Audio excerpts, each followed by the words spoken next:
Hi guys, ഇപ്പോൾ കണ്ടമാനം വിലയുള്ള കൊക്കോ പറിക്കാൻ വേണ്ടി നമ്മൾ അടിമുടി പൂത്തു നിൽക്കുന്ന കൊക്കോ മരത്തിൻ്റെ ചോട്ടി വന്നിട്ടുണ്ട് കേട്ടോ. അപ്പോൾ ഇത് കണ്ടിട്ട് സന്തോഷിക്കുക എന്നല്ലാതെ വേറൊന്നും ചെയ്യാനില്ലായിരുന്നു. പക്ഷെ നമ്മൾ ഒന്നും കൂടെ നോക്കി കഴിയുമ്പോഴത്തേക്കും അണ്ണാങ്കുഞ്ഞ് നമുക്ക് നല്ല സൂപ്പർ പണി തന്നേക്കുവാണ് കേട്ടോ.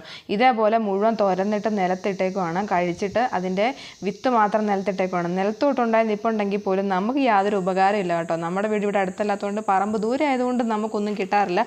അങ്ങനെ നിലത്ത് അണ്ണാങ്കുഞ്ഞ് ഉപേക്ഷിച്ച് ഈ വിത്തുകൾ നമുക്ക് പെറുക്കിയെടുക്കണം. നല്ല വിലയാണ് ഗൈസ്.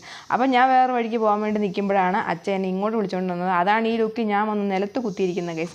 അങ്ങനെ നമ്മൾ പച്ചയും പഴുത്തതൊക്കെ പറിച്ചെടുക്കുകയാണ് കേട്ടോ. ഉയരത്തിൽ നിൽക്കുന്ന അച്ഛ തോട്ടി വെച്ച് പറിച്ചെടുത്തിട്ടുണ്ട്. അങ്ങനെ മറ്റൊരു കൊക്കോയുടെ അടുത്തോട്ട് പോകുന്ന വഴിക്ക് ഞാനിങ്ങനെ പാളയൊക്കെ എടുത്താലേ വെച്ച് വെയിൽ കൊള്ളാതിരിക്കാൻ. അപ്പോഴാണ് ഞാൻ കുഴി വീണത് ഗൈസ്. അങ്ങനെ ഞാൻ അവിടെ റെസ്റ്റ് എടുത്തു. എൻ്റെ പണി അവിടെ നിർത്തിയിരിക്കുകയാണ്. പക്ഷേ അച്ഛ പണി തുടർന്നുകൊണ്ടേയിരുന്നു ഗൈസ്. ഞാനവിടെ റെസ്റ്റിലുമാണ്. അച്ഛയുടെ കൂടെ നിറഞ്ഞിട്ടുണ്ട്. അപ്പോൾ എൻ്റെ കൂടെ മാത്രം നിറഞ്ഞിട്ടില്ല. അപ്പോൾ അത്രേ ഉള്ളൂ. പുതിയ വീഡിയോ കാണാം കേട്ടോ.